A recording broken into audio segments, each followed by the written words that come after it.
Bienvenidos a Polar TV. Continuamos con la lectura del libro El gato negro.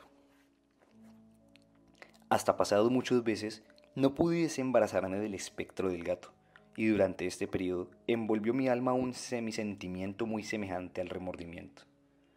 Llegué hasta llorar por la pérdida del animal y a buscar en torno mío a los tugurios miserables que tanto frecuentaba habitualmente, otro favorito de la misma especie y de una figura parecida que lo reemplazara.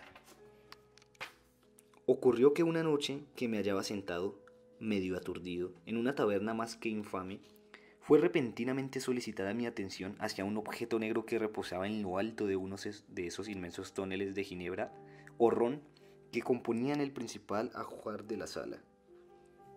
Hacía algunos momentos que miraba a lo alto de ese tonel, y lo que me sorprendía era no haber notado más pronto el objeto colocado encima. Me aproximé, tocándolo con la mano. Era un enorme gato, tan grande por lo menos como Plutón, e igual a él en todo, menos en una cosa. Plutón no tenía ni un pelo blanco en todo el cuerpo, mientras que éste tenía una salpicadura larga y blanca, de forma indecisa que le cubría casi toda la región del pecho. No bien lo hube acariciado cuando se levantó súbitamente, prorrumpió en continuado ronquido, se frotó contra mi mano y pareció muy contento de mi atención. Era pues el verdadero animal que yo buscaba. Al momento propuse al dueño de la taberna comprarlo, pero este no se dio por entendido. Yo no lo conocía ni lo había visto nunca antes de aquel momento. Continué acariciándolo y cuando me preparaba a regresar a mi casa, el animal se mostró dispuesto a acompañarme. Le permití que lo hiciera, agachándome de vez en cuando para acariciarlo durante el camino. Cuando estuve en mi casa, se encontró como en la suya, e hízose enseguida gran amigo de mi mujer. Por mi parte, bien pronto sentí nacer antipatía contra él. Era casualmente lo contrario de lo que yo había esperado. No sé cómo ni por qué sucedió esto. Su empalagosa ternura me disgustaba, fatigándome casi poco a poco estos sentimientos de disgusto y fastidio convirtiéndose en odio. Esquivaba su presencia, pero una especie de sensación de bochorno y el recuerdo de mi primer acto de crueldad me impidieron maltratarlo. Durante algunas semanas me abstuve de golpearlo con violencia. Llegué a tomarle un indecible horror y a huir silenciosamente de su odiosa presencia, como la peste. Seguramente lo que aumentó mi odio contra el animal fue el descubrimiento que hice en la mañana siguiente de haberlo traído a casa. Lo mismo que Plutón, él también había sido privado de uno de sus ojos. Esta circunstancia hizo que mi mujer le tomase más cariño, pues como ya he dicho, ella poseía en alto grado esta ternura de sentimientos que había sido mi rasgo característico y el manantial frecuente de mis más sencillos y puros placeres. No obstante, el cariño del gato hacia mí parecía acrecentarse en razón directa de mi aversión contra él. Con implacable tenacidad que no podría explicarle al lector, seguía mis pasos. Cada vez que me sentaba acurrucábase bajo mi silla o saltaba sobre mis rodillas, cubriéndome con sus repugnantes caricias. Si me levantaba para andar, se metía entre mis piernas y casi me hacía caer al suelo. O bien introduciendo sus largas y afiladas garras en mis vestidos, trepaba hasta mi pecho. En tales momentos, aunque hubiera deseado matarlo de un solo golpe, me contenía en parte por el recuerdo de mi primer crimen, pero principalmente, debo confesarlo, por el terror que me causaba el animal. Este terror no era de ningún modo el espanto que produce la perspectiva de un mal físico, pero me sería muy difícil denominarlo de otro modo. Lo confieso abochornado. Sí, aún en este lugar de criminales, casi me avergüenzo al afirmar que el miedo y el horror que me inspiraba el animal le habían aumentado por una de las mayores fantasías que es posible concebir.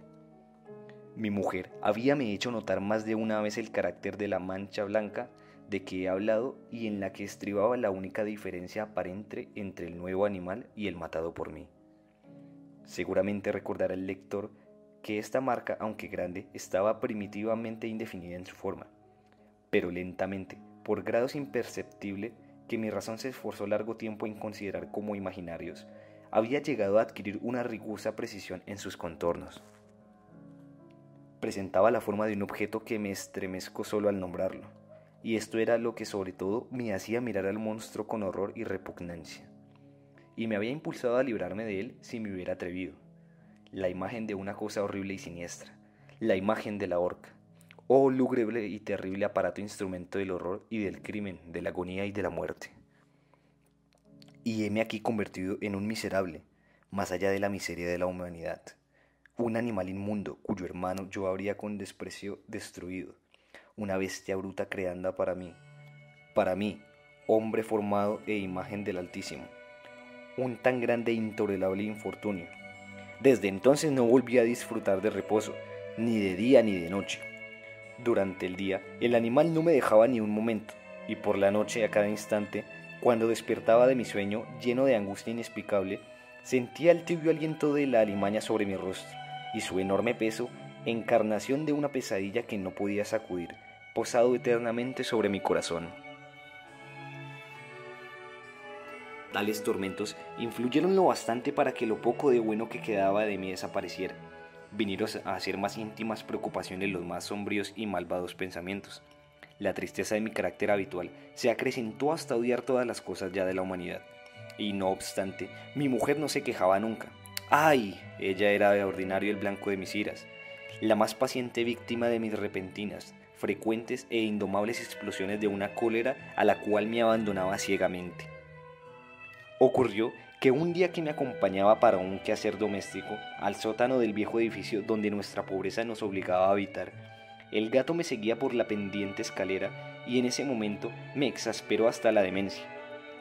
Enarbolé el hacha y, olvidando en mi furor el terrible pueril que hasta entonces contuviera mi mano, asesté al animal un golpe que habría sido mortal si lo hubiese alcanzado como deseaba.